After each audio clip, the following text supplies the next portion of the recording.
ಅಲ್ಲಿ ಮಾನ್ಯ ಸಿದ್ದರಾಮಯ್ಯ ಅವರು ಮುಖ್ಯಮಂತ್ರಿ ಇರುವಾಗ 15ಅಲ್ಲಿ 16ಅಲ್ಲಿ 17ಅಲ್ಲಿ 18ಅಲ್ಲಿ ಸ್ಯಾಂಕ್ಷನ್ ಆಗಿರೋದು ಮನೆಗಳು. ಸ್ಲಮ್ ಬೋರ್ಡ್ 1,80,253 ಮನೆ ಸ್ಲಮ್ ಬೋರ್ಡಲ್ಲಿ.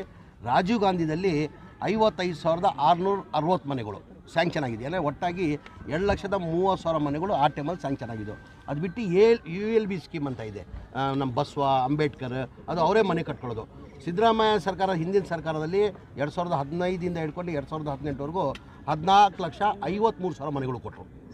ಎಷ್ಟು? 14,50,000 ಅವರೇ ಮನೆಗಳು ಕೊಟ್ಟರು. ಸ್ವತಃ 1,20,000 ನಾವು ಕೊಡ್ತೀವಿ, ಅವರೇ ಕಟ್ಕೊಳ್ಳೋದು ಕೊಟ್ಟರು.